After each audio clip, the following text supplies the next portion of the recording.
This is the 18th season of Bass Talk Live.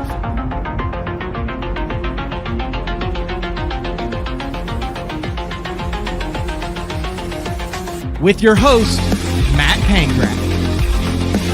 BTL is brought to you by Lorraine's, Bass Cat Boats, AFCO, Strike King Lures, Sunline, Big Bite Baits, Spro, X-Zone Lures, Gamakatsu, The Bass Tank, Denali Rods, and Pro Guide Batteries. PTL, coming at you! Good morning and welcome to another exciting edition of BTL Bass Talk Live, where we are going to talk about bass fishing. It is Tuesday, August 2nd, and we have a monster show today. Been putting this one together, for the last 24 hours because with the Tackle Warehouse Pro Circuit ending on a Monday, a lot of moving pieces to get the anglers on that we had on. We have guys out on the water, guys in hotel rooms, guys who just made it home after delayed flights.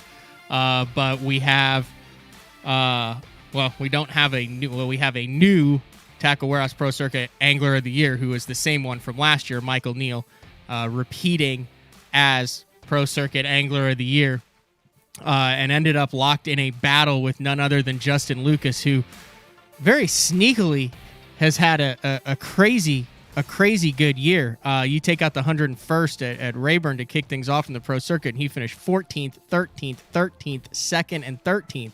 And then I went over, and you have to do some sleuthing to find the standings on the BPT, because there's not just like a list of it. But this year, 24th, 40th, 2nd, 26th, 19th, and 8th in the first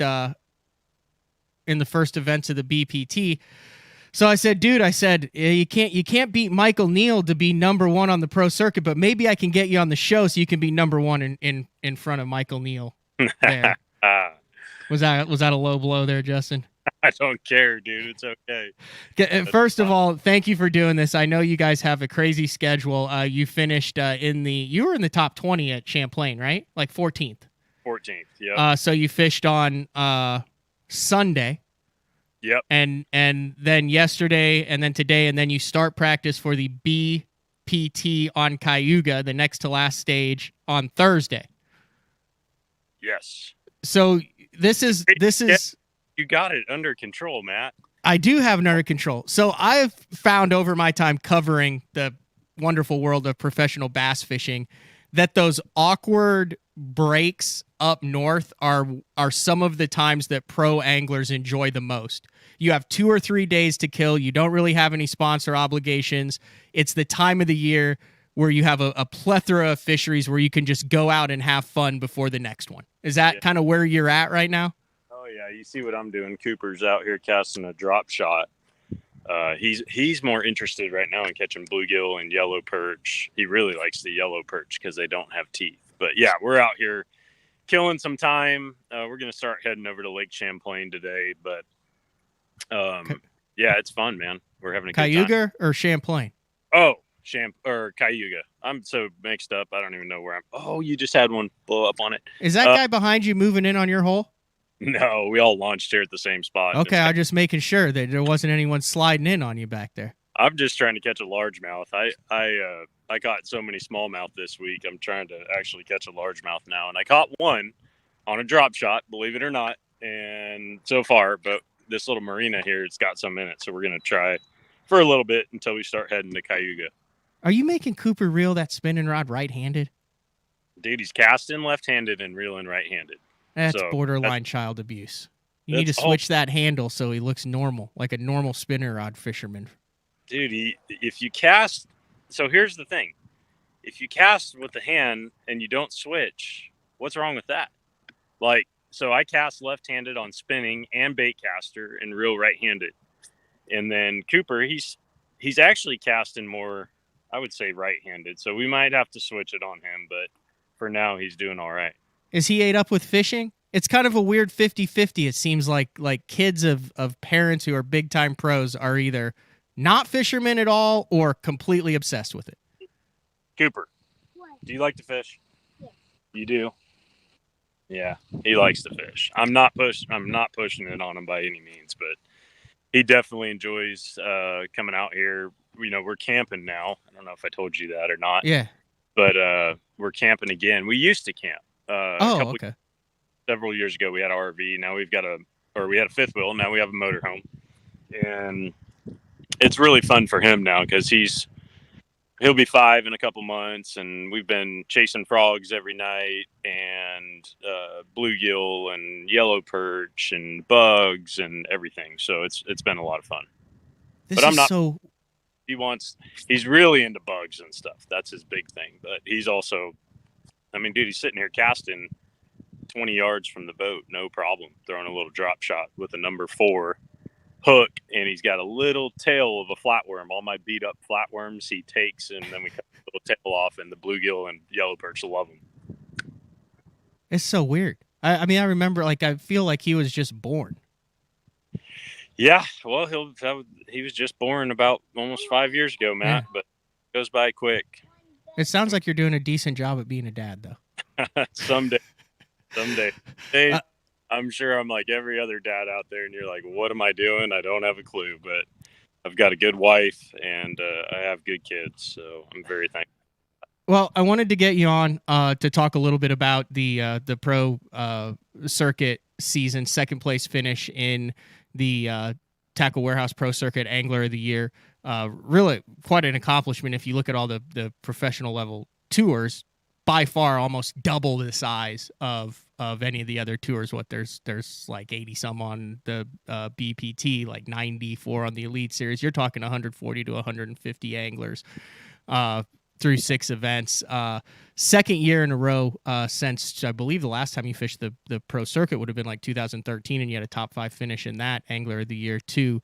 But I mean, 2 kids traveling, a lot of sponsor obligations, and it's a big commitment when you throw in the BPT events to also fish the pro circuit. So just talk about your decision to jump back in that and how you've been able to be so consistent in that the last couple years. Well, I just love fishing tournaments. For me, it gets back to, I've always said like 8 or 9, 10 events isn't enough for me as a professional fisherman. It may be for some guys. But it's really 2 things. I love fishing tournaments. And so I can get, if I start having some good events, I can get some momentum going and build off of that and hopefully have some good tournaments. And then the other thing it does for me is by fishing these, it's really an investment. For me, it's an investment in myself, my personal business out here. And then for the sponsors as well. Right now we only have 7 Bass Pro Tour events with heavy hitters and the Red Crest. So 9 total, plus the team series that's coming out this fall. But that's just not enough for me. And even when I was on the Elite Series, it wasn't enough. I always fished some opens too. Mm-hmm. So it was like, 12, 13 events a year. And this year it's going to be 17. Last year it was 16 or 17. So yeah, it's a lot of events. But man, it's, it allows me to get more coverage for my sponsors. It allows me to be on the water more and learn. And at the end of the day, dude, I just love tournament bass fishing. I just want to be out here fishing tournaments, and I hope I can do it for a while. We'll see with the motorhome. I think it definitely helps. Being able to have the family on the road and make that kind of commitment. Yeah, you're hung on that dot. But, yeah, I enjoy it, dude. It's a lot of fun. It really is. Goal-wise, there's a very select few anglers who can say that they have a Bassmaster Angler of the Year title and an MLF or FLW Angler of the Year title under their belt. You've been incredibly close the last 2 years to that. Is that something that's on your bucket list that you want to be one of those guys? It doesn't seem to me, though, like accomplishments and titles and stuff like that is what really drives you, though. It's not, dude. Like that stuff. I will say this: winning the Angler of the Year on the Elite Series in 2018, when we had everybody over there. You got one, Coop. You got a fish on. Oh, you got to show the fish then. Yeah, we'll see what he's got. Good job. Cast to catch. This is actually his first cast to catch all by himself. So this is pretty cool. Ever? Yeah, most of the time it's me. You got a yellow bird. He's fired up, dude. All right, so but yeah, man, the all that stuff is just. Let me set this down to grab this fish. Hey, if quick. you need to pause it to take a picture of that moment, what's up, Cooper? If you need to pause it to take a picture of the moment, I think that's totally understandable, Justin. We might put him in the live well. So okay. You want to take a picture with him? Yes. Okay, we'll put him in the live well and then take a picture when I'm done. You can keep fishing, or look at him in here. Maybe the bass will eat him. We got No. We're just gonna set him in there just to take a picture in a minute when I get off the phone here. But, yeah, the titles are. I wouldn't say I'm a guy out here chasing titles. I'm just out here trying to fish well every event, and then if that happens to be the case at some point, that's great. But I've always kind of struggled in championship events, Bassmaster Classic, Red Crest. They're always at the beginning of the year. Pre-spawn is still my arch nemesis. This year we got over it and actually did pretty well. So, I would love to win one of these championship events. I'm actually really excited about the Tackle Warehouse Pro Circuit Championship because it's in the summertime. It's in 2 weeks on the St. Lawrence River. And I've been looking forward to that event more than any other event, all year long, to be honest with you. So it's not the title. I would just love to win up there at the St. Lawrence. I got really close a few years ago. Josh Burchan won that one. And I would love to go back up there in August and have a chance to win again. So wait a second. Kind of the goal this week. Okay, so you go Tackle Warehouse Pro Circuit on Champlain, BPT on Cayuga, championship on the St. Lawrence River, and then BPT on Mille Lacs? Yeah, that's the schedule. And that's Are you serious? That's why we got a motorhome, dude, because Bree was like, I do not want to stay in Airbnbs with kids for a month. And I'm like, I get that. I don't care about the schedule. Those are like 4 insane fisheries, dude. Like that's a dream vacation schedule, and you have the chance to win like hundreds of thousands of dollars doing that. Champlain, Cayuga, St. Lawrence River, Mille Lacs. Get out of here, dude. That's got to be the best stretch of tournaments in history. It's a pretty good little four tournament stretch. Mille Lacs is in the middle of September, so we have a little bit of a break before that one after the St. Lawrence. But yeah, it's definitely. I'm not complaining about the schedule. I'm so jealous. Oh, at all. I will weather the pre-spawn cold tournaments for, muddy water largemouth to get up here in the summertime and do what I love to do, but it's fun, dude. So it's a good time. Awesome. We're going to let you go here in a second so you can get a picture of that yellow perch with Cooper, but I'm going to transition to Michael Neal then. And I read off your stat line and how insanely good you've been the last couple years out here. Michael wins back-to-back years, and it just kind of goes to show how tough it is to actually get your hands on hardware out here. I mean, there's a couple guys right now that are just fishing at an insanely high level across the country for the last 24 months, aren't there?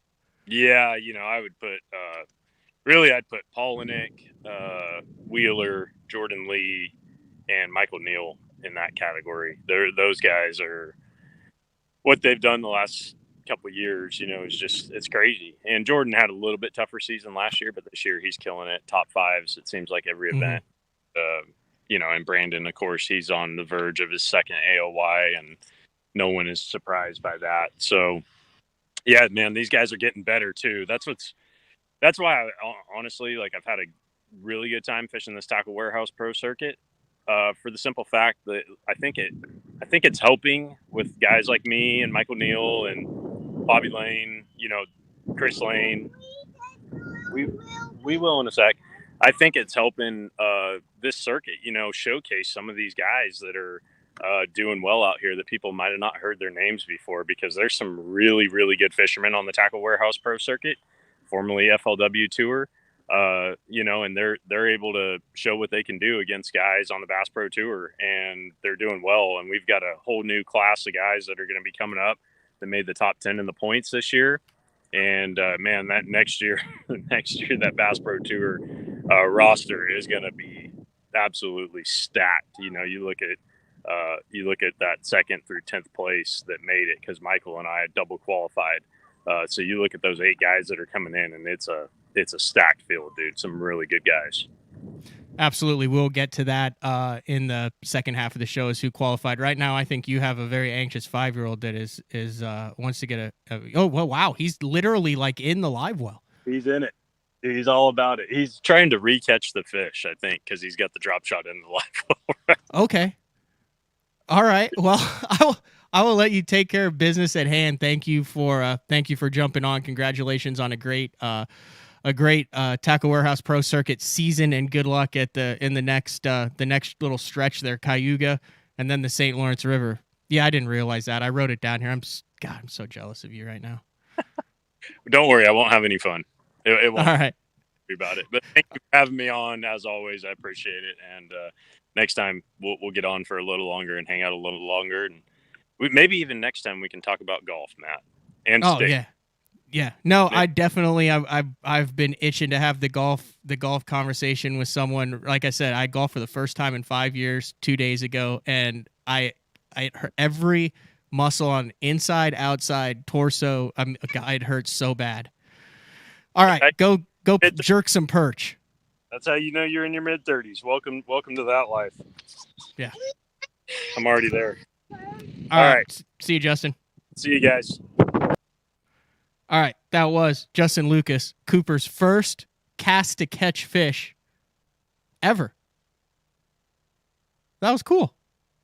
All right, let's go to the reigning, defending, back-to-back Tackle Warehouse Pro Circuit Angler of the Year, Michael Neal. Thank you for waking up and doing this with me, Michael. I appreciate it. Yeah, you're good. Not nearly as pretty as a background as Lucas had there. I assume he's still at Champlain, but I drove down to Syracuse yesterday just to get a little closer to Cayuga. All right, that was Cooper's first time that he had ever cast by himself, hooked a fish, caught it, and landed it, and he did it live on BTL. You got special things going on. It is cool. What does it feel like to just win hundreds of thousands of dollars every year, Michael? It's I've been very fortunate just to have a good couple years, and it's really, the first Angler of the Year was great, but this year the struggle was a lot more. I had to overcome a really bad finish at Pickwick, and a sub 100th place, and after that tournament I really thought I was done. I was leading the points up to that point again, and then had that one fell to 14th, and then had to fight my way back. So this one was a lot sweeter, but it's the journey that gets you there that you got to remember, not just that final day when you get the trophy. You went first, 10th, and then the 105th at Pickwick, 3rd, 4th, and then 15th at Champlain. You did mention the Pickwick, and I'm curious about this because if you go back, very rarely do Angler of the Year years go without a hitch. I remember like Polinick finished below 100th in I think the first one that he won. Lucas this year had 100th. You have 100th this year. So like, how do you what happened on day 2 at Pickwick? You come in with one fish, and then how do you rebound after that with a 3rd, a 4th, and a 15th? Because I think that would just do in a lot of guys who don't have the mental strength to still think they have a shot at it.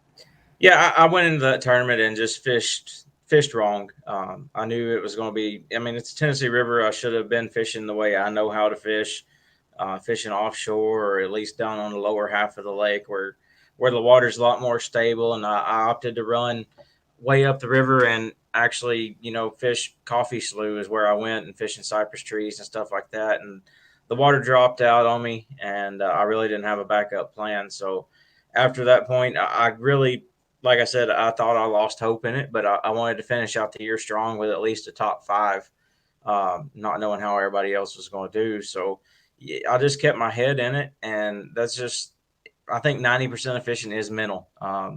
Day to day, hour to hour on the water, tournament to tournament, you've got to be in it 100% mentally, or you're not going to do well.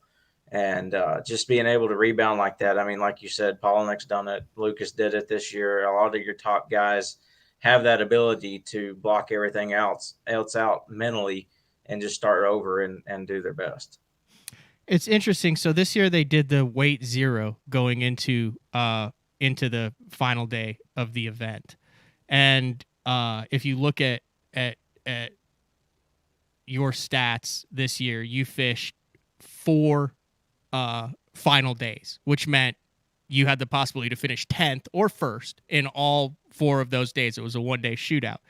But you win on Rayburn with a 26-pound bag, and then you have a 10th and then a 3rd and a 4th. Well, you win the Angler of the Year by 16 points. So really it was your performances on the final day, the 1-day shootouts, that really gave you the boost of those additional 16 points to get the trophy again. I mean, those final days, dude, I mean, you had 4 opportunities this year out of the 6 with everything even for a shot at 100K.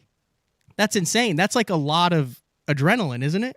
Yeah, absolutely. And I think it's got something to do with the way I practice. I mean, I do it in the Bass Pro Tour. I typically do it in the pro circuits. The first days are never my strongest. And I just feel like I build as the tournament goes. And I think several of my tournaments in the past, I actually would have won if it was a 1-day shootout at the final day. So it's just it's a lot of adrenaline, and everybody's going out on an equal playing field that final day. Nobody's got the advantage. It's all about who managed their fish the best, who got to lay off of them, who had to scrap everything and go do something different just to make it into the final day. So there's a lot more variables, a lot more adrenaline, but I think that's what all of us tournament fishermen live off of. Last 2 years, 12 pro circuit events. Is there one technique, pattern, strategy, bait thing that seems to be a thread that ties those 2 years together that you're like, man, I've really leaned on this a lot over the last 2 years that has produced for me? Not really. I mean, we've had such a wide variety of lakes, but it's not necessarily that. It's not one thing. It's as far as a bait or a technique, it's the one thing as far as I'm going out and doing what I feel like I need to do for that body of water. The only time I tried to force the issue was Pickwick, and I went and did something that I wasn't comfortable with. And that's the time that it really bit me. But I mean, you go to Rayburn, and I won there throwing a jerkbait, looking at them with forward-facing sonar. Gunnersville, I was throwing a vibrating jig out in grass, just trying to avoid the crowds of the offshore ledge fishing stuff. And then the James River, just shallow power fishing, throwing a spro popping frog and catching some on a buzzbait, just doing different things. And but it's all stuff that I'm comfortable with. And the one time that I didn't do something I was comfortable with, it really backfired. So you mentioned the forward-facing sonar deal. Can we run through each tournament? Because it sounds like you've caught a lot of your fish not looking at them. Yeah. Right? So Champlain, forward-facing sonar played. Yep. James River, no. Not at all. Gunnersville? I mean, 360 played some, but as far as looking at the actual fish, no. We'll just skip Pickwick. Harris Chain? No. And Rayburn? Yes. Okay. So that's less than half of them this year. Yeah. And you won Angler of the Year?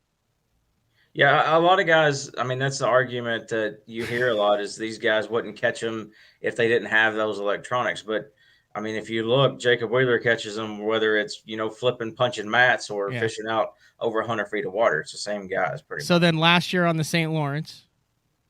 No. Potomac? Nope. Eufaula? Yes. Lake Murray? No. Lewis Smith? Yes. Okeechobee? No. All right. I think that little last 3-minute segment there, for anybody that wants to say you can only catch them using forward-facing sonar, you're looking at a guy with a 1 in the ranking next to his names for 2021 and 2022, and you use it as a tool. It's not the end-all, be-all. No, it's just like, any other bait or technique or anything else. It's got its windows. And when that window is open, and that's the one that the fish are doing that technique or that pattern, that's what you got to have. But the rest of the year, if you're fishing the bank, I mean, you might as well take it off and unplug it from your unit and not use it, not even have it running. But when it's working, it's working. When it's no good, it's no good. It's just like any other thing. All right. So in the media, we like to put guys in boxes. He's a power fisherman. He's a northern guy. He's a finesse fisherman. I'm having a real difficult time figuring out what box you fit in, because you think Dayton Boat Dock, Lake Chickamauga, you're a ledge guy offshore, but you really do well up north, and you really do well. Well, you really do well everywhere. What is your weakness? What is your strength? And are you is there anything you're not comfortable doing? Skipping docks. I hate Really? doing that. I'm not a great accurate caster. When you get me around the bank, I'm not going to be able to put my bait in probably as many places as a guy like Andy Morgan or Okay. somebody like that can get theirs. But I'm going to cover enough water throughout the day where I think I can make up the difference for my lack of casting abilities. And that's my opinion. I know I'm not as good as some of the other guys, but flipping and pitching and those really accurate things like you got to do skipping boat docks or things like that, that's what I consider my biggest weakness. And somebody asked me the other day if I really wanted to work on it, and I don't know that I do, because that's such a niche thing, and if you've got too many people running that at the same time, you're just going to cannibalize each other. So I just try and go out and fish the way that I know how to find fish. You talk about covering water. I think the only time I can remember you fishing not moving was in a cup when you like power pulled down and had like schooling fish. You almost won that. Was that the one that John Cox went like 7 counties away in a creek and won? And Yeah, right. But other than that, I'm thinking back to guys who have been, and KVD comes to mind, covering water and fishing efficient and searching for bass that are active and hunting. Is that kind of the theme that you follow around the country too, is keep moving until you find active fish? Yeah, it is. I mean, it's all about the odds. You have to keep your bait in the highest percentage areas, and the person that covers the most high percentage areas the most effectively is a guy that comes out on top probably 90% of the time. I mean, yeah, you can find a place and just milk it if you've got the best place in the lake, maybe. But I mean, even if I have to fish slowly, like if I have to throw a shaky head or throw a drop shot, I'm not going to pull up and fish a whole bank. I'm going to just target the high percentage areas on that and fish slowly around those couple places, and then I'm going to leave and go to the next place. Are you you've got the same schedule as Lucas then? You Yeah. have Cayuga coming up, and then you go back to the St. Lawrence River for the title. Yep. Is that the best 3 tournament stretch in your career, just as far as quote unquote fun tournaments? Probably. I've never been to Cayuga, so I don't know exactly how that's going to be from personal experience. But researching past tournaments, yeah, I think that's going to be by far the best 3 ever. I'm so jealous of you guys. It's like a month-long vacation where you have the chance to win hundreds of thousands of dollars and major trophies. Yeah, it's going to be fun. A lot of the tournaments we fish are not. You don't know if they're going to be fun going into them. You don't know how well the fish are going to be biting. But anytime you come up here, they're going to be biting somewhere. And if they're not biting, you best be moving on, because they're biting somewhere up here. Have you noticed a significant change in the demand on your time with winning the Angler of the Year last year, with becoming one of, I would say, top 5 anglers in the world over the last 2 to 3 years? I mean, is there less just hanging out time and way more sponsor obligations, or have you been able to manage that pretty effectively? I think it's been a little bit of an uptick, but not anything crazy. And I've just, my sponsors I've been with them for a long time. Sunline, Big Bite, Spro, Denali Rods, and they all understand how much time that I've spent on the road fishing 2 tours. When you figure it up and add it all up, I'm gone at least 6 months out of the year. So they don't push me a whole lot to do too many extra things, but it's still been a little bit of an uptick.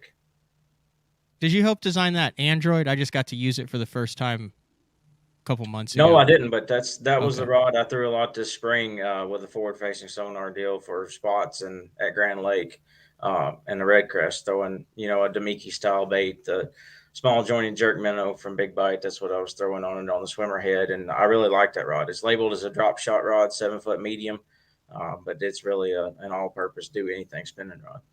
All right. You doing anything fun? Like Lucas was out fishing. It looked like Champlain or one of those northern lakes. Or are you just hanging out for the next day or two, taking a break, and then gearing back up?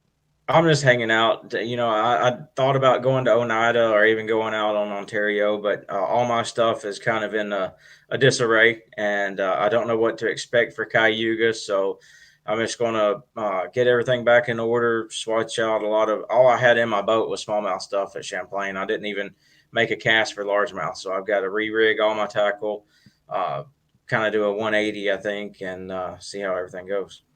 It's funny. I'm looking at all the photos of Michael Neal on your MLF profile, and it's just like you with trophies. That's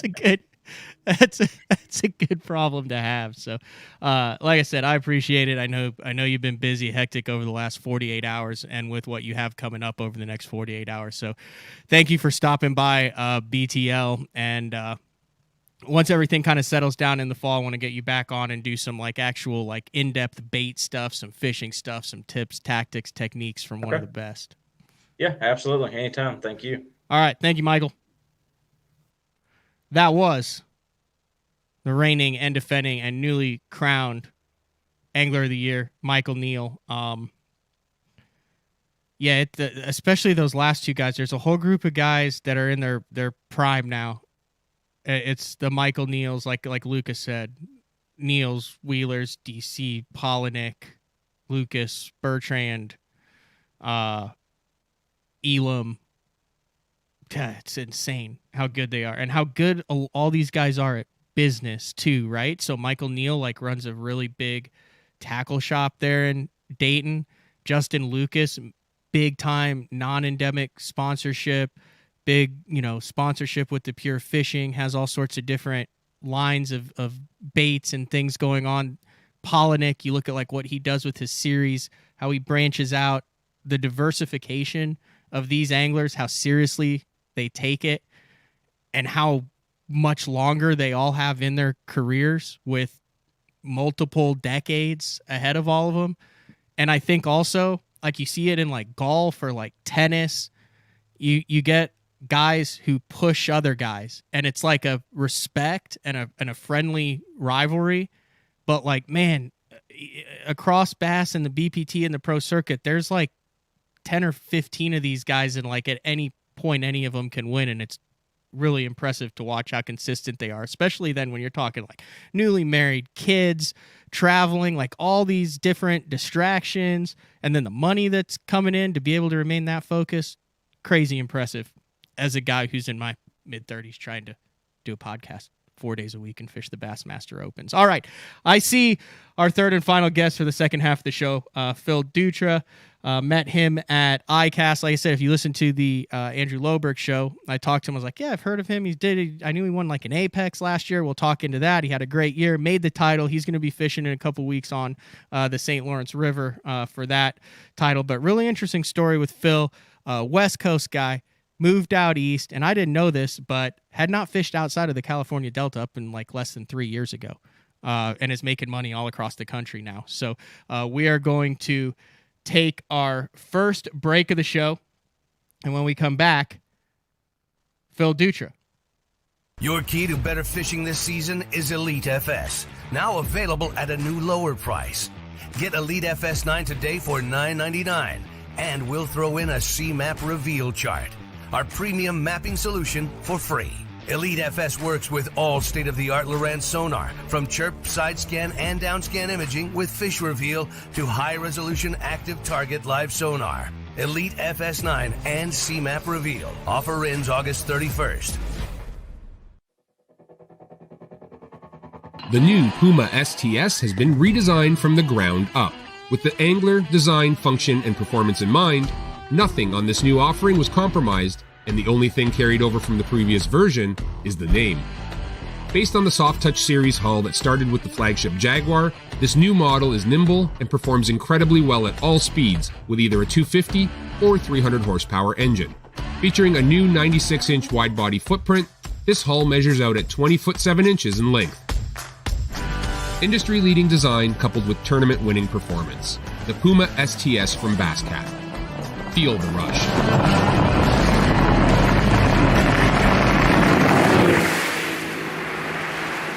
We're just about ready to go, ladies and gentlemen. Get in order. Once again, Drew Cook is in the driver's seat. When you're catching fish for a living, you can't let a little cold, rain, heat,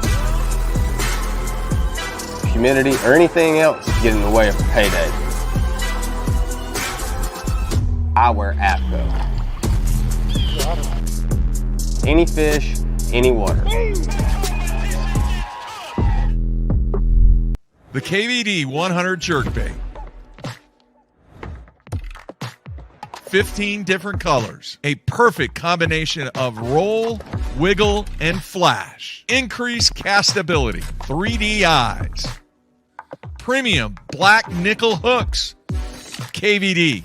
Tie one on. Striking lures. Are you looking to install your own fishing electronics? Well, the Bass Tank is here to help you. The solution is the Bass Tank Power Harness. It takes the guesswork out of installation. No more voltage issues or interference. Designed by an engineer so that you can get professional results right there in your own garage. Installation done right with the help of the Bass Tank Power Harness. You can feel confident knowing that your installation was done right. The Bass Tank Power Harness. Give us a call or order yours today at thebasstank.com. Elite Series Pro Daryl Gleason here. My Pro Guide batteries keep me going on those long tournament days and long practice days. Always plenty of juice, never fail. The best part about Pro Guide batteries, it's the people behind the company. They have over 40 years experience in the battery business, keeping all of us fishermen out on the water longer, catching more fish.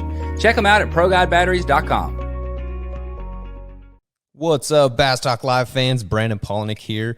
And ever since I won a couple Bassmaster Elite Series events on X-Zone Lures, I've been getting a bunch of questions of what makes them so special and different. And really, the truth is, it's in the details. The little details, things like no cheap fillers in their plastic. That gives you more lifelike action, more realistic and vibrant colors. But don't just take my word for it. Go to www.xzonelures.com and check them out for yourself. Have you considered purchasing new electronics for your rig? The type of mounts you choose to protect your investment should be part of the decision-making process. No matter if you prefer 1, 2, or 3 graphs up front, Beatdown Outdoors has a solution for you. Adjustable, versatile, rigid, and made in the USA. What's your ultimate electronic setup? Check out the full selection of Beatdown Outdoors products by visiting beatdownoutdoors.com. Welcome back, BTL. On a Tuesday, big shout out to Justin Lucas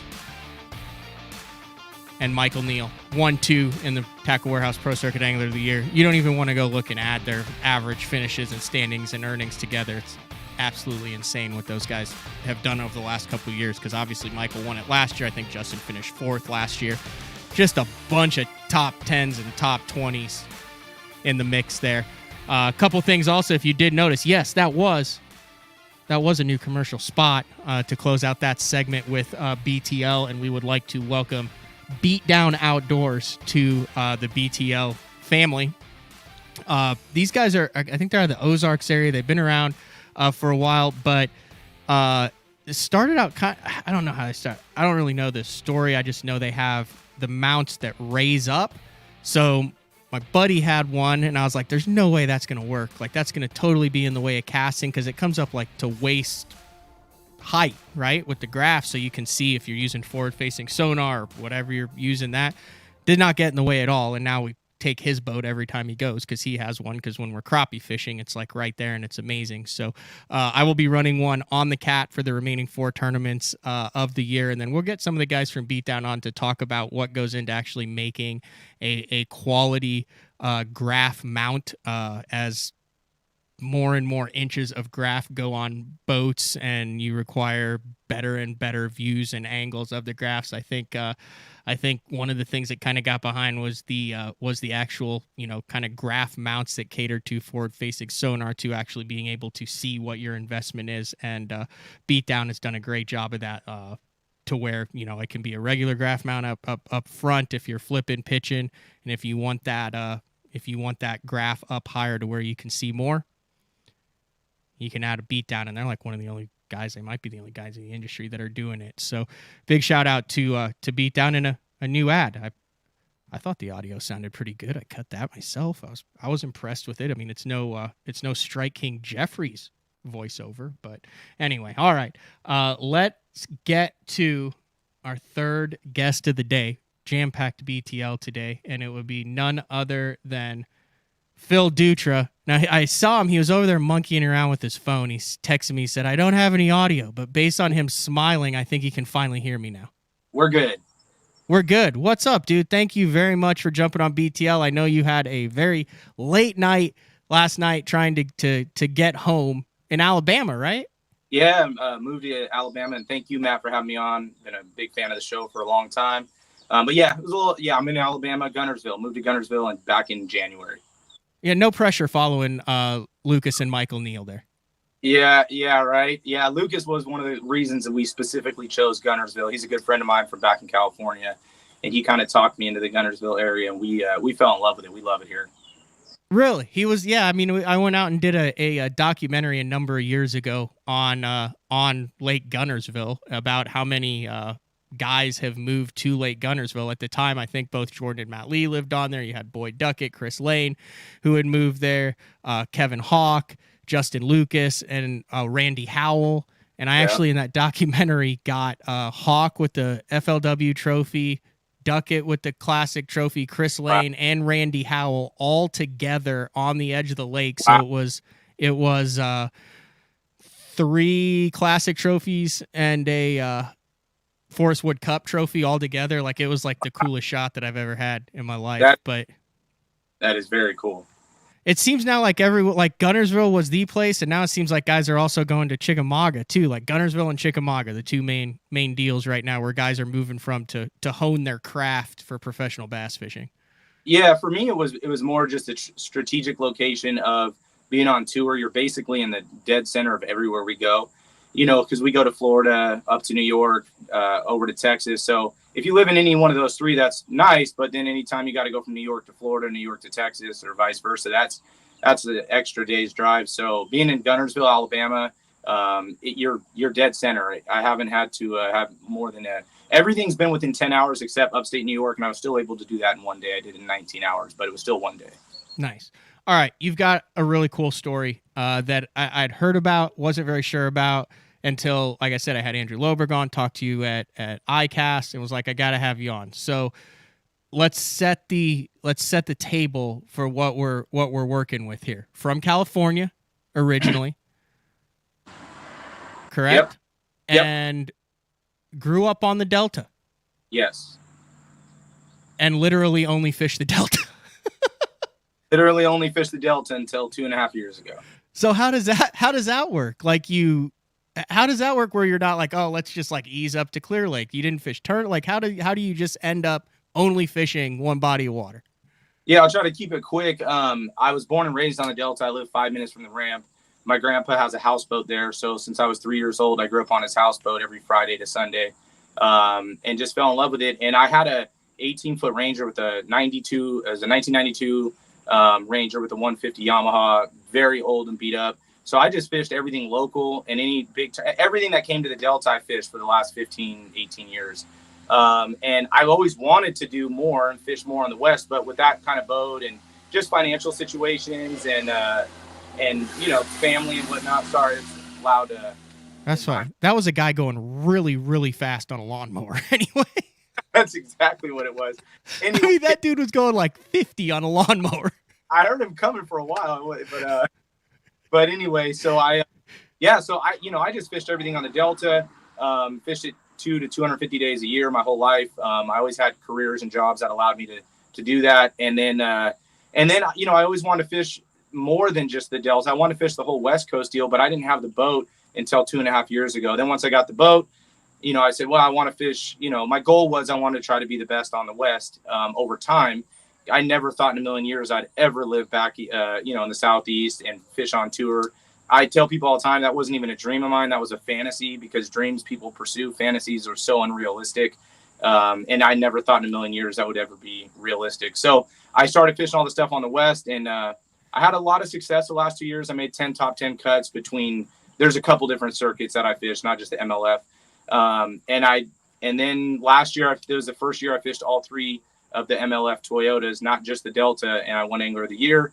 That opened the door. My wife and I did a lot of praying about it, talking about it, and for many reasons, California's kind of a mess in a lot of areas. We decided that we're going to make the move and go all in. After 2.5 years, if not, so in 2021, or you went California Delta, Havasu. You went 2nd, 5th, 6th, and you won the point. So then did you just roll that investment into the 2022 pro circuit? Yeah, once my wife and I decided that we were moving to Alabama, we were going to move either way. We decided that in January of last year, and it took us a full year. And I said I better make the tour out west, because it's going to be a lot harder to try to qualify. Move into the Centrals, 300 guys in these events. I've never fished east of California or Nevada until 6 months ago. Never made a cast in my life, so I knew it would be much tougher to make a top 5 spot.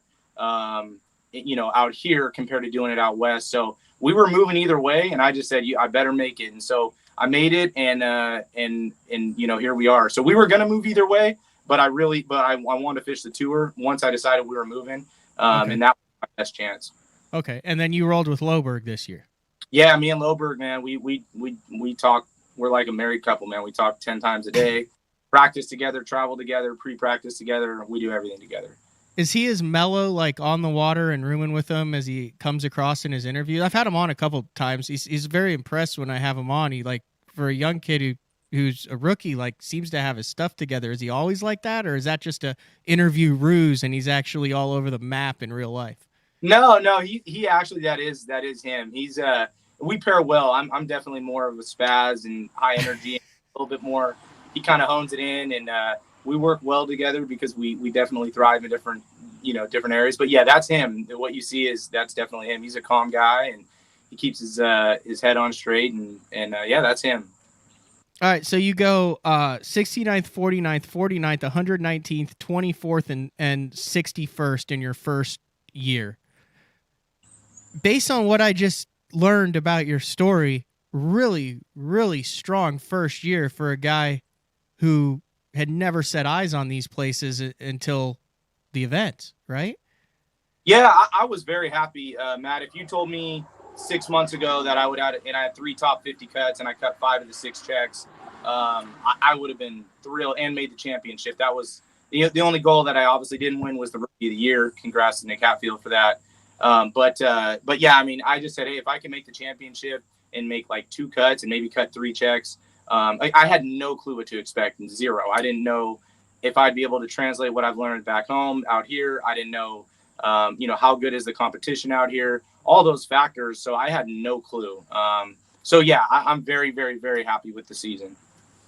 Let's get into a little bit. We actually had Phil on before the show just to make sure his audio was set up and everything. This is his first time on BTL. And you kind of got into a little bit about how the Delta unknowingly prepared you to fish across the country. And I find that fascinating as far as what you want to call your home field. And some home fields are more conducive to a learning environment than others. And the Delta happens to be a crazy good learning and proving ground that you can take from there, obviously, all the way out to the James River on the East Coast. Yeah, I didn't realize it until mid this year, how thankful I am that I came from the West, and that, originally you think it's a disadvantage. And I keep trying to tell all my West Coast fishing family out there, it's not a disadvantage to come from the West. Some of the greatest we know, Aaron Martins, Brent Ayler, Justin Lucas, you can go down the list. come from the West. And I think there's a reason. So what I thought was a disadvantage coming out here and having zero experience on these bodies of water, I think there's more of an advantage than there is a disadvantage. And that is the things that you learn fishing out West, especially in Northern California. And don't get me wrong, there's guys in SoCal, I think Brent Ayler, Brett Height and whatnot, that all obviously succeeded very well. But Northern Cal, I think, gives you some more options. You have the Delta with tides, you have Clear Lake, and then you have the crystal clear fisheries like Shasta and Orville, deep water, crystal clear, 5-6 pound test.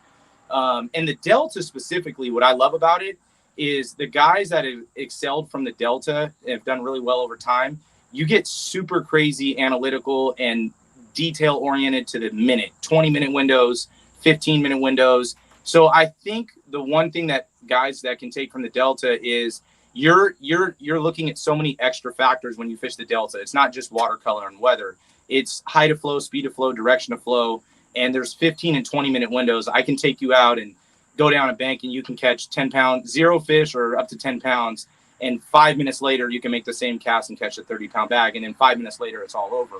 And so understanding and trying to perfect that my whole life, I think that guys that come from the Delta really are really detail attention oriented to the micro climates and the windows and whatnot. And so, and then the Delta, I was telling you on that before, is it used to be a dirty water fishery 15 plus years ago. So, you really got to perfect flipping, spinner baiting, and that, square bills. In the last 15 to 18 years, it's become a crystal clear fishery, vegetation everywhere. So you can do everything from big giant swim baits, which is what I love to do. Punching, that's my favorite thing to do. But you also, because it's crystal clear, you can catch them on you can win tournaments. And when I say catch them, I mean, you can actually win tournaments on a drop shot, Nico rig, 6 pound test line, all the way up to 65 pound braid. It doesn't matter. And so I think I live by this thing in fishing, and I have it on my boat. It's SVE. It stands for strategy, versatility, execution.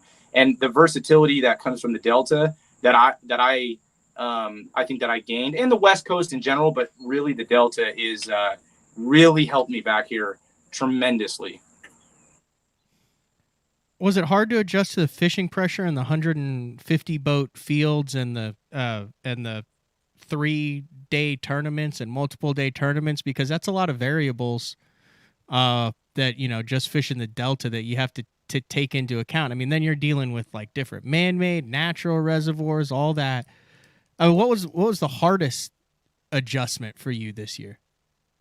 So not the boats fields, not the length of the tournaments. I've always loved long tournaments. I always used to say I wish there was 5-day tournaments, just because I don't know, I just do a lot of strategic planning and try to managing fish and whatnot. So I love that part of the game.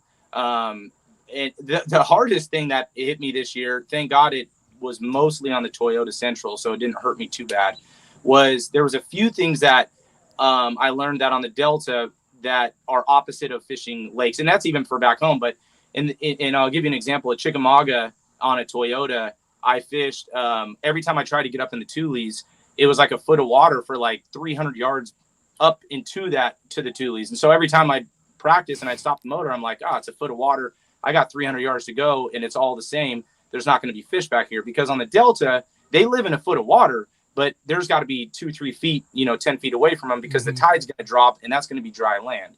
So I learned that this year, and I got my butt kicked at Chickamauga. I could not figure out in the life of me. I could only catch giants in practice, but I could only get like 2 bites a day. And I couldn't figure out how to catch a 2-pounder.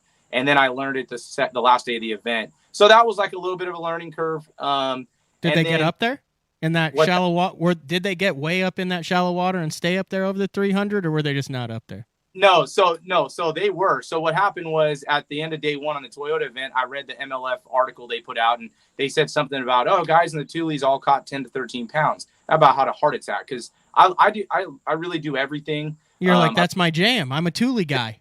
Man, put me in some cover. Like, I love, my second favorite thing to do is catching them on a spinning rod, 5-6 pound test. But I love getting up shallow, punching, frogging, wake baiting, whatever, cranking, spinner bait, whatever. And so the second day, I said, half the day was over, and I said, well, I got to learn something from this event. Let me go see if that's true. So I got up in the Tules and put the jack plate all the way up, trimmed it all the way up. And I fish shallow all the time. That's not the issue. It was just how far it was that shallow for that long. Yeah. And I got up to the bank, and my first cast on a frog, I caught a 2.5, and I said, "You got to be kidding me!" And then I made a couple more casts and caught a 2. My caught one. I caught a couple shakers, and then I actually left after that because I said, "This is cool and all. I figured it out, but if I'm going to have any chance at making a comeback, I have to catch 25." Yeah. So, but I learned it. That was a little learning experience. And then the smallmouth, although it hasn't hurt me because I did okay at Champlain, but I've only caught maybe 25 smallmouth before a month ago in my life. Literally. So learning smallmouth, I just got home last night. I've been gone from my family for a month because I went up to Champlain and St. Lawrence to pre-practice and really try to learn how smallmouth live and act and move and all that stuff. So it was very beneficial, though. What'd you think? I absolutely love it. You know what it reminds me of is I realized the smallmouth, at least on Champlain, St. Lawrence may be a little different in a good way because it's current. I love current. But Champlain, they're stripers. And my favorite thing to do on the Delta was striper fish. So they're literally stripers, and they move, they're bait oriented, they move. Largemouth don't move that much. And and when I fish for stripers, I'll cover 100 to 150 miles a day, and we crush the stripers back home. And it's all, sticking and moving, bait oriented, schools of fish. So once that kind of clicked, and I kind of realized that, I didn't really realize that until a couple days ago, but it's kind of worked out, and I'm excited to go back up. I absolutely love catching them on a spinning rod. It's my second favorite thing to do. To me, the St. Lawrence River is it's not even like bass fishing. It's a completely different species on a one-off fishery. It's like you have to completely relearn bass fishing when you go there, throw everything out the window.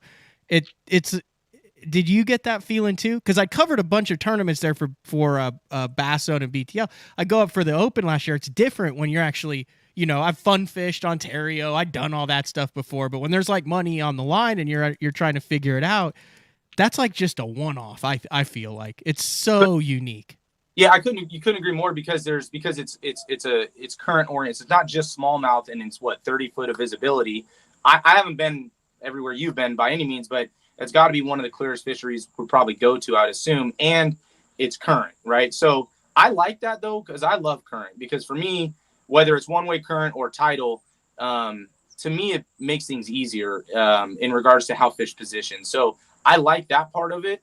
But yeah, it was a lot different. Now I fished Lake Mead, Lake Havasu, Lake Shasta. So I am very comfortable in really clear water. I have no problem in that. So I'm really excited to go in a couple weeks. The only thing that I don't like about St. Lawrence, it's got obviously the giant smallmouth. They're bigger than basically anywhere. I like Champlain personally a little more just because you can do more. And I love to have options. I love to find them a lot of different ways. But St. Lawrence, maybe I'm wrong, but it seems like it's much more like it's going to be one on a drop shot, a Ned rig. Maybe somebody catches them on a hair jig. But, you go to Champlain, you can catch them from top to bottom, reaction, finesse. You can catch largemouth. I know you can catch largemouth at St. Lawrence, but they generally don't play nearly as much. So it's more one-dimensional, but that's fine. It'll be cool to go pick up, 2 or 3 spinning rods and live with them for 5 or 6 days or whatever it is. But yeah, you're right. It's 100% its own unique fishery and I think that's because of the current. Yeah. So what's your PB smallmouth then? So this year I've caught 4 over 5. I caught a 5 at Champlain in pre-practice. I caught a 5 the day after the tournament. I caught a 5 at Dale Hollow, 5 1/4, and then I caught 1 over 5 at St. Lawrence. So I think I haven't broke 5 1/2. I don't think, but I think it's like 5 1/4. Did you see that Thousand Islands Open that they had last week? I think Corey won it. Corey Johnson. He had a day where he had 24. 4, and it's a 4-fish limit. And I was like, that's a 6-pound average. I was like, no, that's not right. And I was like, this is very basic division. And I had to pull out my phone. And I was like, 24 divided by 4. I was like, no, that's a 6-pound average. Unreal. Absolutely nuts. Unreal. I hope I catch some of those in a couple weeks when I'm up there. Does the Delta I ask this because, like a rock is a rock, a glacial deposit's a glacial deposit. Like that they're going to be there 20 years ago, they're going to be there 50 years from now. Florida, somewhere like that, changes on a year-to-year basis based on hurricane flow, all that. Does the Delta change like that? Or I know you mentioned it flipped like 50, a while back, but like year to year, does the Delta change a lot, or is it like pretty stable. No, it changes a lot. It changes a lot with the grass, and it's more like Florida, but I'd probably say it's even more complex and complicated because they spray everywhere, but because of the tides and the silt. So the tides are silting in some areas. There's areas I used to fish, 20 years ago that were 7-8 feet of water that are now 2 feet, that you can never really fish anymore. They're not effective. They're silted in. I got this guy going behind me in this thing. No, he's slow rolling you in a souped up golf cart. Where do you live?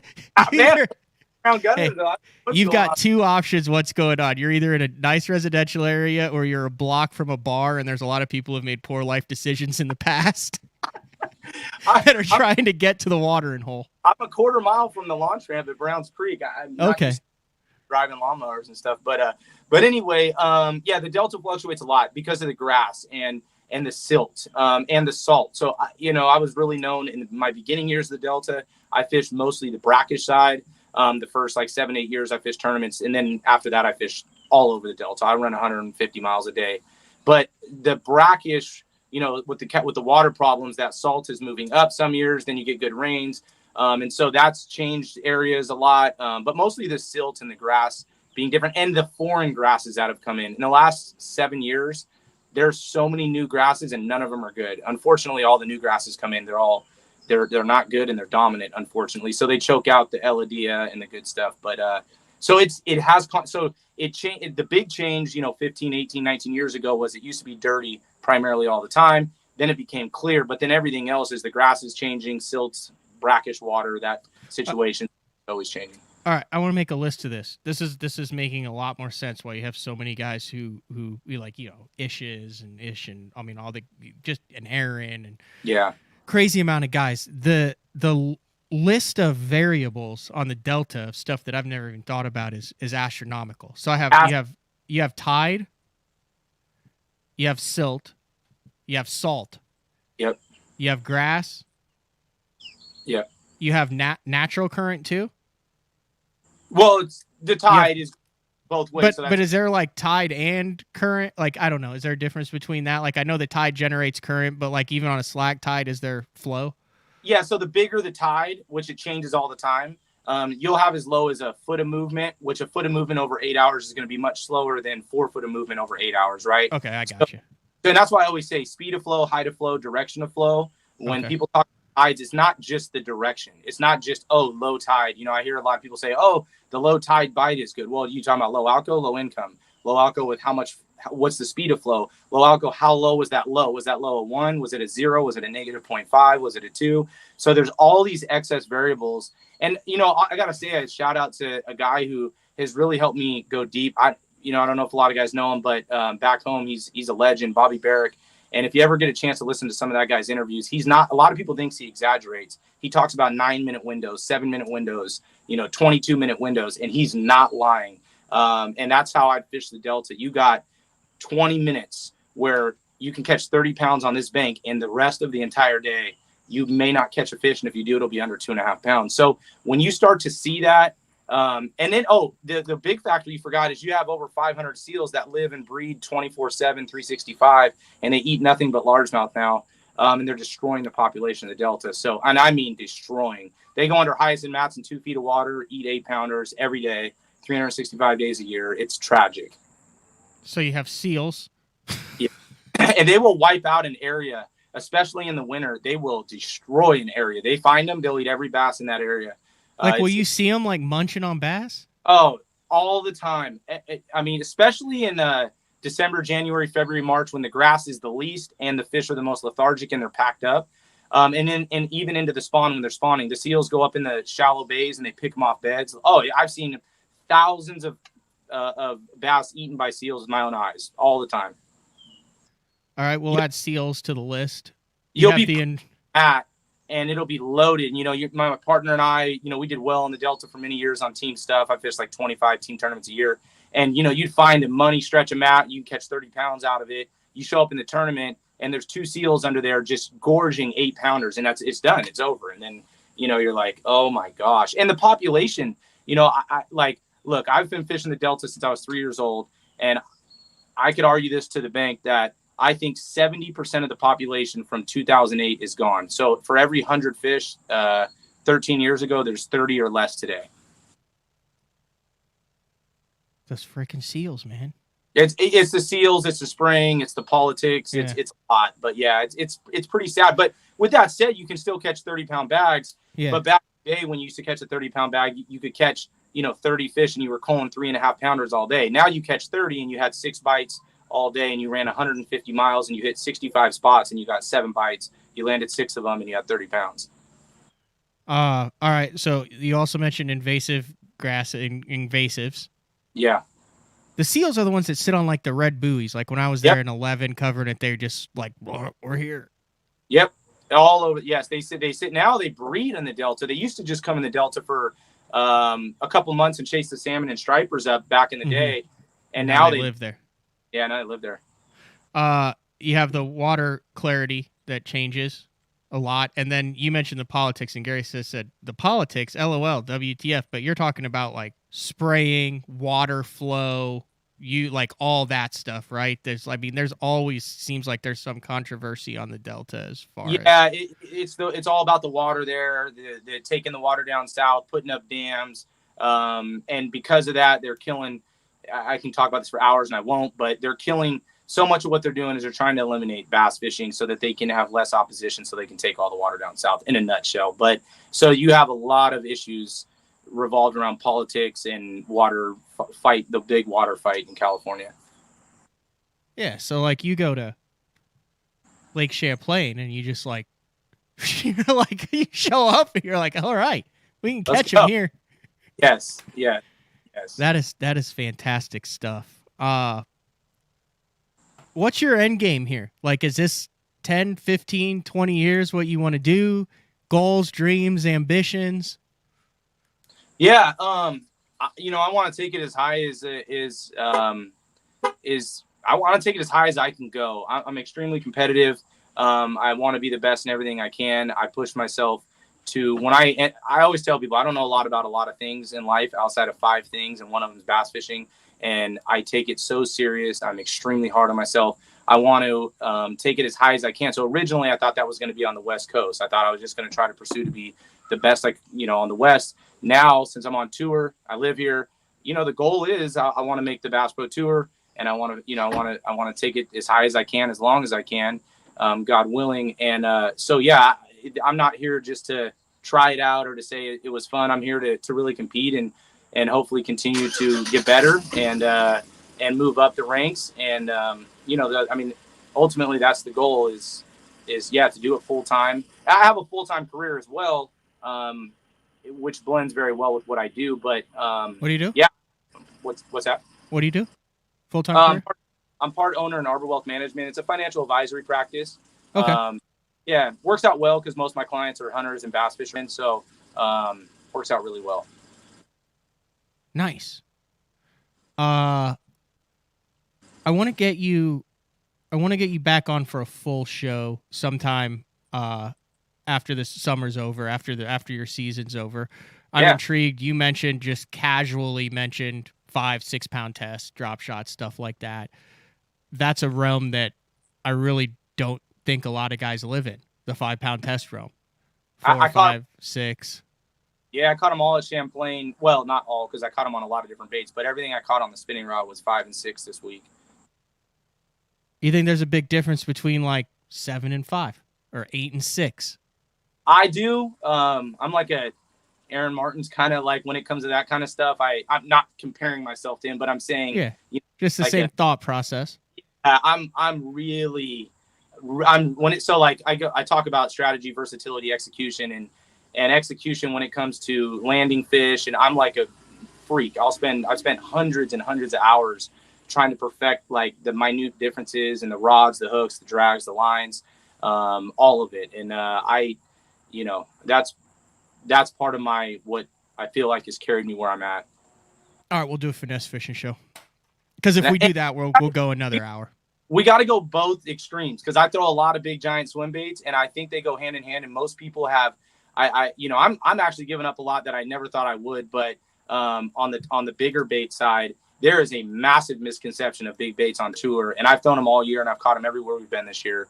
And people just think they're not a tour bait. And I pair them with 5-6 pound tests with throwing 12-inch swim baits and whatnot, and they go hand in hand, and people just don't realize.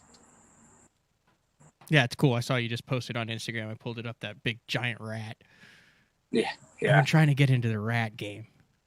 If you are, there's only one, man. It's Toxic Baits. I'm telling you, not just because I've been with them from day one, but what's behind Toxic Baits, 15 years of a lot of R&D. I've been with him since day one, and his baits are truly built and tested for fishermen by fishermen.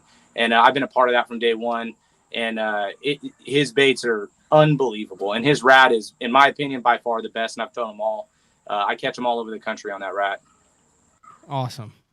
Well, dude, good luck at the St. Lawrence River. Are you guys even allowed to go into the lake, or is it a river only derby? It's a river only. Do they use the term derby out west, or is that it? Is that an Oklahoma deal? I think that's more. I think I've heard a couple people back home, but most people back home, it's tournaments. But yeah, I always get ripped on it when I say it out here. I always get self-conscious when I say it, but I call it a derby, man. Yeah, I hear it more out here than I do back home. People call them a derby, but yeah. All right, well, good luck on that. And like I said, I'm intrigued. It's cool. 2.5 years ago, only fished at Delta, and now extremely successful rookie year, made the championship, living the dream on Gunnersville. You doing any like guiding there or anything in the future? Is that any of your plans? Or no, I have a hard time with that. I know it can be beneficial, but I have, like, as much as I try to promote my sponsors and stuff, at the same time, like, I get real, this game is about minute details and differences. And I don't know, just certain baits and certain things. It's hard for me to just show or talk. Keep it close to the vest. Yeah. I mean, everything. I always tell people I'll never lie about anything. My faith is number one. So if I say something, it's 100% true, but that doesn't mean I'm always going to talk about everything. Yeah. So yeah, not, and I have a full-time career. So when I'm not fishing and working, I got my 4th baby on the way now. So wow. Congratulations. Thank you. Yeah. So I got a 5, a 3, a 1.5, and my 4th on the way. So I try to spend. Yeah. You better keep catching them. Whoa. What vehicle is this now? That's a FedEx. Oh, okay. It's like a FedEx Astro van from the 90s. You're right. You're absolutely right. You don't know what you're going to see on my porch, I guess. That's some top secret baits there. Last question. I'm just curious. I love drop shot. How many drop shot tricks do you have close to the vest that you don't share? Like, if you had to just say ballpark, how many things? Like, you got 3 or 4 little tricks, you got 1 or 2, you got a dozen. I would share most of my drop shot info. There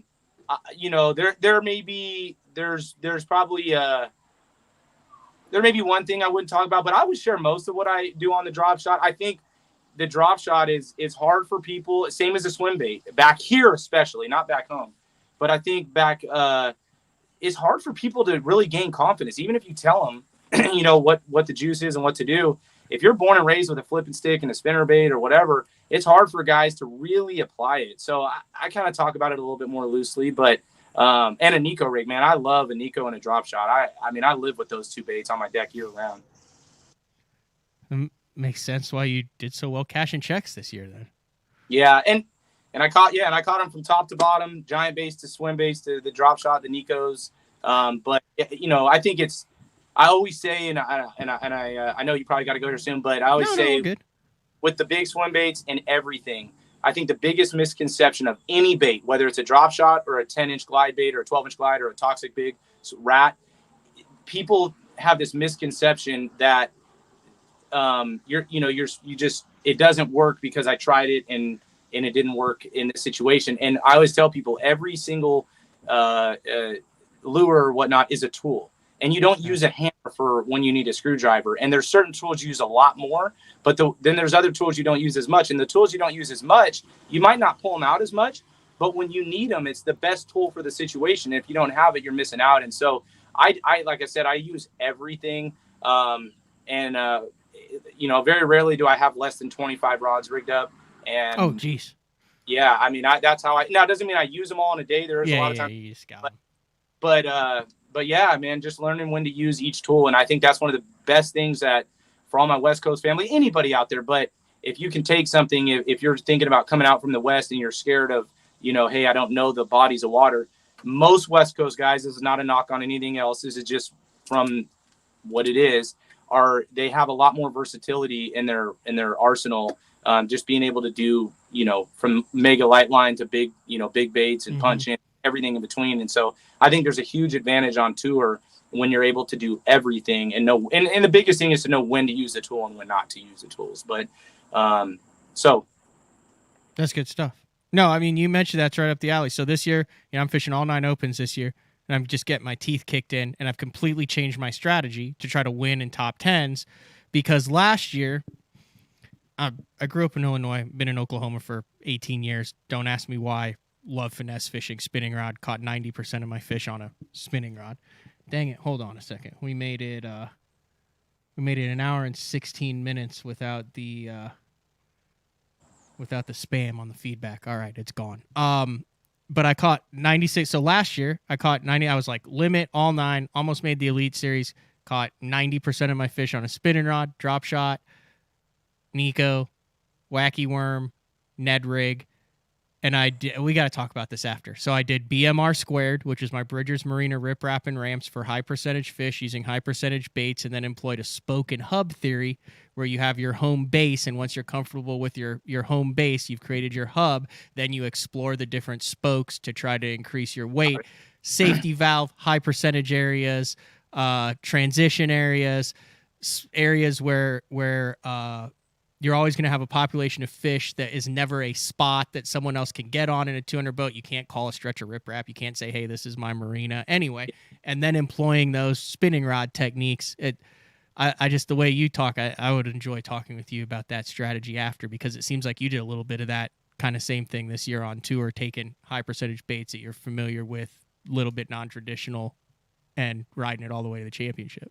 Yeah, I mean, I'll talk for as long. I love talking bassing, and I love talking, and I love getting into the mega details. I mean, the mega details. So yeah, I'll talk as long as you want after. But yeah, and I like that, because what you're talking about too is strategy, and that's one of the things in my, like I said, my little paraphrase, the SVE. And I think many guys strategize enough. And I'll say this, just like this year, the only reason I'm in the championship were because of little calls like at Champlain.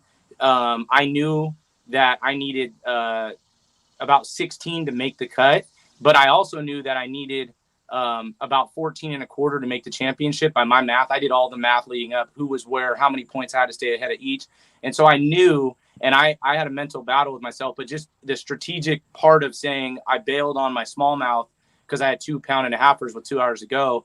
And I knew I felt like I could catch 2 to 2.25 pound largemouth, which doesn't seem like much, but I knew that that's an extra pound-and-a-half at the end of the day. And that's probably going to be 30 spots. And that's the difference in making the championship or not. And so I did that, and I ended up catching a bunch of largemouth, and I culled up almost 2 pounds actually. At the end of the day, I was so pumped that I had 14 3/4, which is a horrible bag on Champlain. But because of what I did on day one, I had a really good bag on day one.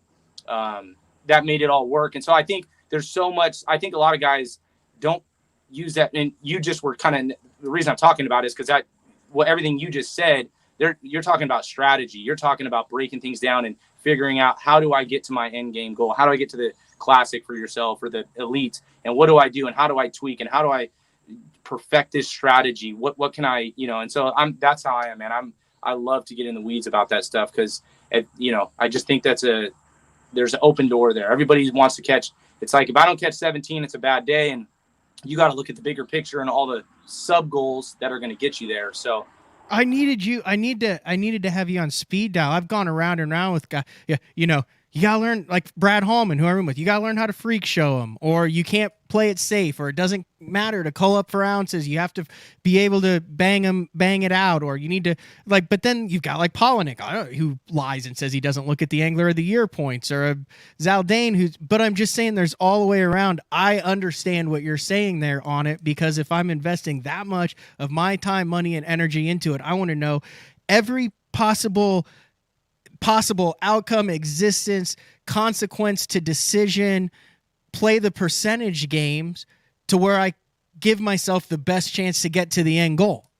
That's the way my mind works. Like, I'm fine if it doesn't happen, if I feel like I gave myself the best chance to get to that end goal. I feel like this year in my fishing, it's been more of a crapshoot. It's like I've got a couple good bites here. I haven't spent 3 or 4 hours doing this. If I do, I might catch them, but I'm not sure. And I know I can go catch 11, 12 pounds over here, but that's going to put me in 60th, and I'll end up in the same thing. So, and now I'm like in this weird middle ground of like trying to figure out, do I go back to... But if you play the game that you play and you play the game that I played last year, you kind of have to stay with it all year. Like, you can't deviate from it, because once you deviate from it and have a bomb, now you're off course, and then it's hard to get back on track. Yeah, and I think like in my practices, and I think so much of this really goes to your practices, right? Because I'll find a bite in practice, and once I've found it and I feel like I can pattern it, and once I pattern it, then I drive around and I find more without even having to fish it. My very next thing is, okay, put that down immediately. Let's go find a safer way to catch them. So that's plan C. And like, you know, Gunnersville this year was my worst event of the year. It killed my chance at rookie of the year and some other stuff. But, and, you know, I went into that event. They put a camera on my boat, and they were even talking to me. And I was talking to Marty Stone, and I said, I'm really nervous about this event because I found what I felt like was potentially a winning bite. And I was one of the few that was punching. And that's my favorite thing to do. And day one, I lost a 5 and a 4. Halfway to the boat, I weighed 3 for 7. Day 2, I had like 18. But I was so nervous because I had no backup plan. And I tried. It wasn't for a lack of trying. I spent a bunch of time in practice trying to figure out how to catch a 2-pounder or 2.5 more consistent. I caught some, but it wasn't like, oh, I can just go over here and catch a bunch. So, you know, going into that event, I was the most nervous about that event. I had a great punch bite going, but I only had one bite, and it was punch. And I know that any bite, I don't care if it's a drop shot, a swim bait, a reaction bite, if you only have one bite going into a tournament, yeah, maybe you win the event. But with over the course of 4 days, weather patterns, a lot of different factors going on, you better have multiple ways to catch them, because you're probably going to need that. And so I was scared about that event. It proved out to be the worst event of the year for me. And so I always try to make sure that I have those options like you're talking about, and then knowing when to utilize them. And I learned in the last 2 years, and Matt, I don't know if you ever go through this, but for guys out there, I know there's been so many times in my past where I knew I was dying. I don't know if you ever felt that when you're out there, like Champlain. Every day this year, Phil. So day 2, I caught a 4. The bite that I caught him on first thing in the morning on day 1, I had like 2 4s and 2 3.5s in the first 10 minutes of day 1. I started day 2. I had 1 pound and a halfer in 5 minutes. I knew it had changed. I knew it wasn't happening. I picked up a drop shot. I went and caught a 4 and a 3.5. Then I did that for 4 more hours. Obviously, it's the dominant pattern there, but I didn't have enough stuff marked, which is one of the things that I learned is I got to do a lot more graphing in the future. But I started dying. I had 2 hours left, and I felt the dying. For those guys out there that you know what you're doing, it's you're trying to. At that point, it's not working. And what I always tell people is that's your instincts. When you feel yourself dying, that's your instincts telling you all the subconscious things that you can't even think about over all your life of fishing. From when you started fishing, that's your subconscious telling you that you might not even understand fully weather patterns, wind direction, water temp, overnight lows, whatever it may be. It's not happening. And so what I've learned to do, and it's the hardest thing in bass fishing, is scrap it all and go do something completely different. Hopefully you have something to go to, but even if you don't, I always say, like, drive 20 miles away in the lake and just start fresh, because when you're dying, very rarely have myself, maybe other people have a different feeling, but if I feel the death happening, whether it's 3 hours into the tournament, an hour in, or 8 hours in, as soon as I feel that happening, if I continue with what I'm doing, I don't know if I've ever done well after that. So I know the one common denominator is if I feel myself dying doing something, even if I caught a couple big ones in the morning on the drop shot, but hours and hours had went by, and I was like, this isn't happening. And so I went for the largemouth and I cold up. So I think, you know, understanding your instincts. And it's the hardest battle in bass fishing, because you want to fish what you pre-fished. You want to fish what you thought you were going to do. You want to fish what you game plan, but you have to be willing to fish the moment in time. And that's why more guys catch them in pre-fish than they do tournament. You hear it all over the world, whether you're a rookie or even at the top. Man, my pre-fish is so good. Well, that's because your pre-fish, you were completely open-minded. You pull it when you thought, oh, I should pull out a buzzbait right here. You did it because you had nothing on the line. In the tournament, you think I should pull out a buzzbait, but you're like, no, I can't do that. I got to keep going. I got to keep doing this. I don't have time to open my rod locker. I don't want to do that. And so you're not fishing your instinct. You're fishing the day before. And you always got to start with the day before because that's what you found. And a lot of times that works. But as soon as you notice that's not happening, you got to be able to be versatile and rely on your instincts, even if that means scrap everything you're doing and go try something else. I've preached about this stuff, man. It's called perceptual blindness. You can go on all of the sociology websites and read about it. It's why eyewitnesses are often not like trustworthy or not viable options, because you have something in your mind and it's about how the brain works and what you're telling it is important.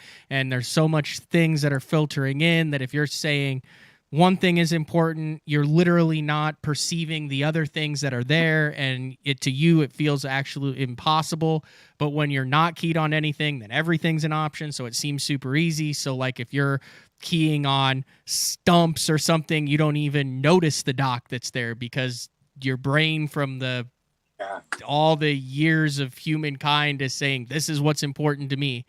And if you're looking at everything, you go stump, stump, stump, and you're like, well, I can't get bit. But if you're, everything's open, you're like, well, they're not on the stump, but they might be on that dock right over there. Yeah. Or they might be on the riprap behind it. But seriously, like if you're into that, look up. I just looked, it's called inattentional blindness or perceptual blindness. There's all sorts of studies on it. I've gotten way into the weeds on this.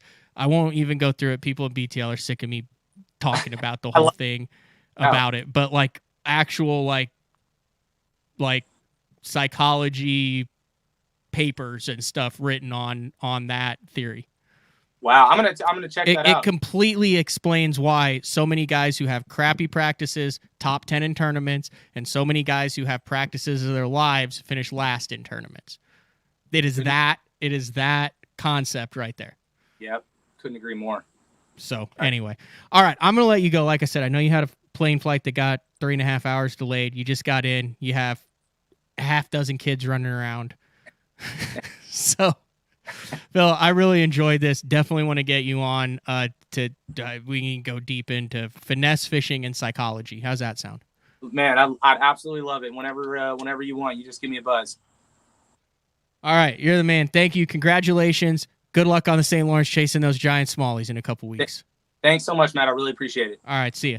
That was Phil Dutra, and I love introducing new anglers to the BTL listeners. I'm sure a lot of you already knew who Phil was. We didn't even get into the fact that he did really well on the Apex Tour, which is a tour that Ken Ma was on a couple weeks ago, and really kind of talked about how that's kind of rejuvenating the tournament scene out on the West Coast. So, all right, we're going to take our final break of the day. When we come back, recap kind of what went on the last 2 days of BTL, what we have tomorrow and Thursday, and then wrap things up. BTL on a Tuesday.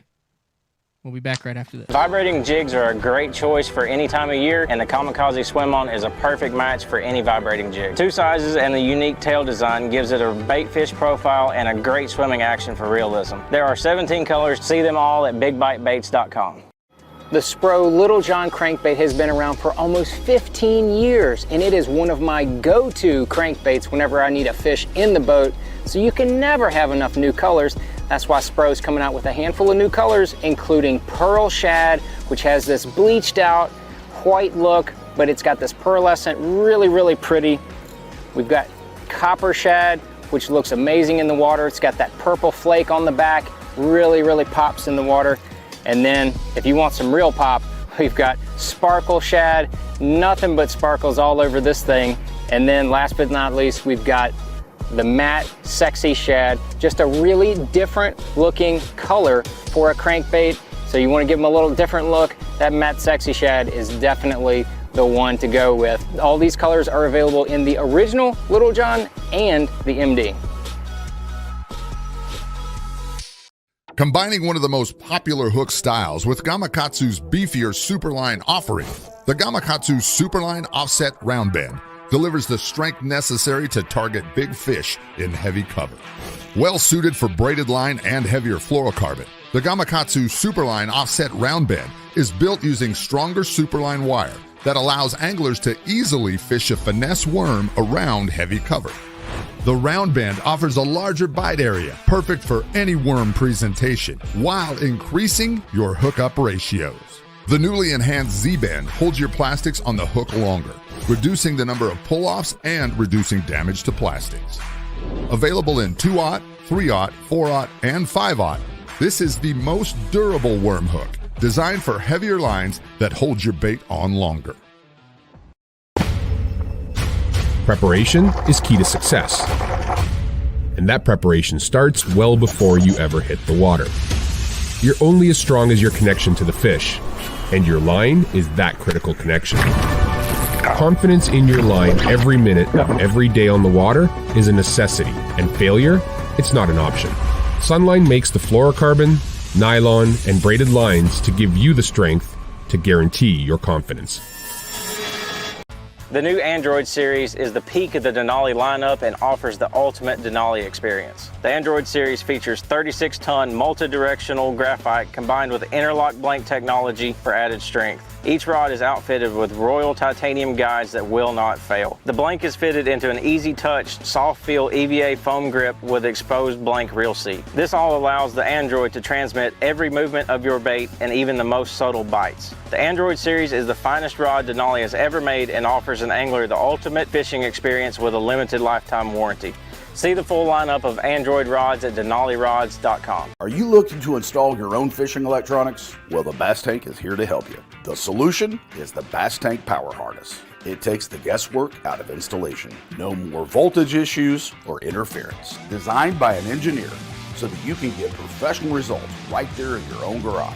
Installation done right with the help of the Bass Tank Power Harness. You can feel confident knowing that your installation was done right. The Bass Tank Power Harness. Give us a call or order yours today at thebasstank.com. All right, big shout out to Phil Dutra there. Follow him at Dutra Fishing on Instagram. He posts a lot of great stuff, big baits, finesse stuff, good stuff. That was kind of a cool show, I'm not going to lie. Justin Lucas, his son Cooper catching his first fish ever, cast to catch all by himself while Lucas was on BTL. Then he had to get off the show so he could take a picture with the perch in the live well. Then Michael Neal, 2-time Angler of the Year on the pro circuit, came on. And then we went in depth on like my favorite things with Phil Dutra. So really happy about that show. Tomorrow, another good show that will include a giveaway that I've promised. It's the new Bass Tank Screen Cleaner.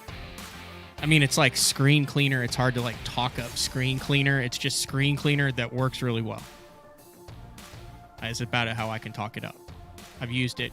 It actually does work really well. And John Sokup's going to be in studio leading the Bassmaster Opens in the Angler of the Year Open Division, and also with a shot heading to the finale for the NPFL later this year. I think it's down in Florida. So, but John's going to come in, talk about all things.